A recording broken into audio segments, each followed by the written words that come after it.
غنی کے پیر اس کے چہرے کو اور کانوں کو چھونے لگے۔ وہ خود بھی اوپر چڑھنے کی کوشش میں جب ہاتھ بڑھائی تو کئی ہاتھ آگے بڑھے اسے تھامنے، لیکن کوئی نہ پکڑ سکا۔ قریب ہی ایک لمبا 14-15 سال کا لڑکا گویا لیڈر بنا سب کو ہدایتیں دے رہا تھا اور فطرت اور قدرت کی ایسی باکمال چیزیں دکھلا رہا تھا کہ صفیہ پر نظر پڑی، جس کی حالت عجیب ہو رہی تھی کہ اس نے فوراً آگے بڑھ کر اس کو پیر پر بٹھا دیا۔ پھر بچوں کو زمین پر چڑیاں نظر آئیں، وہ سب کے سب کود گئے۔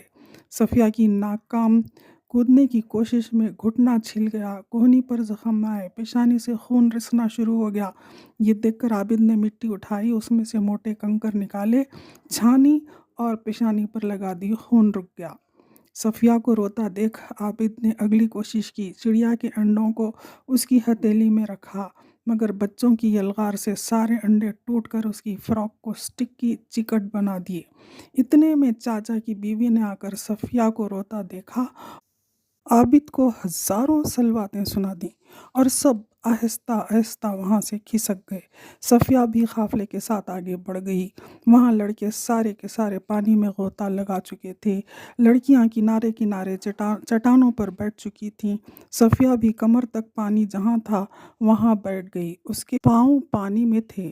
شاید عابد نے سوچا ہوگا کہ پھر کوئی حادثہ نہ ہو جائے اور یہ پھر سے نہ رونے لگے، اس لیے صفیہ کو اپنے پیروں پاس کسی مچھلی کا احساس ہوا۔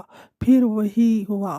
تیسری مرتبہ عابد نے تیزی سے صفیہ کو چٹان سے اٹھایا اور ایک محفوظ جگہ بٹھا دیا، مگر اس نے آگے بڑھ کر صفیہ کے گالوں کو چھو لیا۔ یہ منظر دیکھ تمام لڑکیاں تھو تھو تھو کہنے لگیں اور صفیہ منہ چھپا کر رونے لگی، مگر دل میں کوئی کہتا تھا جب تک دل صاف ہے نہ ڈرنا چاہیے۔ بس پھر اجی نے آ کر اٹھایا، منہ دھلوایا، ناک صاف کی، گھر لے گئے۔ اس رات صفیہ کو تیز بخار آیا اور پھر ملن ہلی سے دور صفیہ کہیں اور رہنے اپنے امی بابا کے ساتھ چلی گئی۔ کافی عرصہ ہو چکا، اب امی کہتی ہیں عابد آ رہا ہے، اور پھر عابد گھر میں داخل ہوا۔ اس کا پورے کا پورا حلیہ خاص درگاہ والوں جیسا تھا، سر پر ہرے رنگ کا شملہ، گھٹنوں تک جھبا، اس کے عطر سے سارا کمرہ مہک رہا تھا۔ اس نے داڑھی اور مونچھ بھی رکھی تھی۔ صفیہ نے پوچھنا چاہا، عابد کیا تمہیں یاد ہے؟ پتہ نہیں یہ سوال عابد تک پہنچ بھی رہا تھا یا نہیں۔ اس نے آتے ہی جھک کر کہا، السلام علیکم آپا۔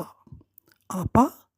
میں چاہتی تھی زور سے ہنسوں، زور زور سے، ایک لمحے میں مجھے میری ملکیت مل گئی، لیکن صفیہ نے بھی اخلاق کا مظاہرہ کیا اور کہا بیٹھی۔ وہ بیٹھا، نگاہیں نیچے کی اور کہنے لگا ایسے جیسے کسی کلاس میں بچے نے یاد کی ہوئی نظم سنائی ہو، آپا ہم نے فیصلہ کیا ہے سالانہ سید شاہ میر علی گندا وماوت سوا کو سندل کو اگلے مہینے کی 15 تاریخ کو اہتمام کریں گے، آپ ضرور آئیے گا۔ صفیہ نے دیر تک کوئی جواب نہ دیا کہ وہ دیکھے کہ کیا ان آنکھوں میں اب بھی وہ شرارتیں باقی ہیں، لیکن اس نے نگاہ ملا ہی نہیں۔ بڑی احتیاط سے صفیہ کے اخذ کیے ہوئے نتیجوں سے بچ کر نکل گیا۔